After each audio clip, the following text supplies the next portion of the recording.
بسم الله الرحمن الرحيم.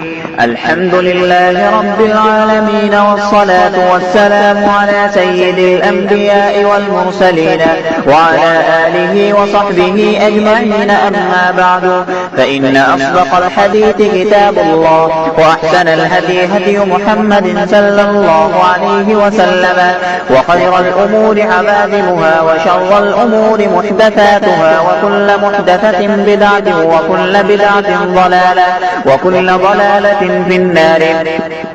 وبالسند المتصل منا إلى الشيخ الإمام الهمام الحافظ الحجة أمير المؤمنين في الحديث أبي عبد الله محمد بن إسماعيل بن إبراهيم بن المغيرة بن بردزبة الجعفي اليماني البخاري رحمه الله تعالى. اللهم انفعنا وانفعنا بعلومهم وعلومكم أجمعين، آمين يا رب العالمين. أنه قال: حدثنا سليمان بن حرب قال حدثنا حماد بن زيد عن ثابت عن أنس رضي الله تعالى عنه وعنهم أنه قال: قال النبي صلى الله عليه وسلم: الصبح قريبا من خيبر بغلس، ثم قال: الله أكبر، قربت خيبر، إنا إذا نزلنا بساحة قوم فساء صباح المنذرين، فخرجوا يسعون في السكك، فقتل النبي صلى الله عليه وسلم المقاتلة وسبى الذرية، وكانت السبي صفية فسارت إلى لحية الكلب، ثم صارت إلى النبي صلى الله عليه وسلم فجعل عتقها صداقها. فقال عبد العزيز بن صهيب لثابت: يا أبا محمد، أنت قلت لأنس ما أصدقها؟ فحرك ثابت رأسه تصديقا له.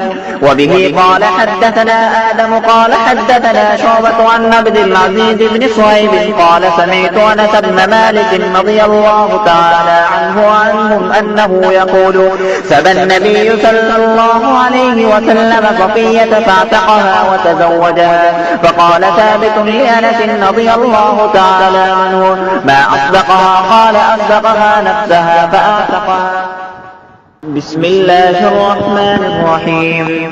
الحمد لله رب العالمين، والصلاة والسلام على سيد الأنبياء والمرسلين وعلى آله وصحبه أجمعين. أما بعد، فإن أصدق الحديث كتاب الله، وأحسن الهدي هدي محمد صلى الله عليه وسلم، وخير الأمور عبادمها، وشر الأمور محدثاتها، وكل محدثة بدعة، وكل بدعة ضلالة، وكل ضلالة في النار. وبالسند المتصل منا إلى الشيخ الإمام الهمام الحافظ الحجة أمير المؤمنين في الحديث أبي عبد الله محمد بن إسماعيل بن إبراهيم بن المغيرة بن بردزبة الجعفي اليماني البخاري رحمه الله تعالى.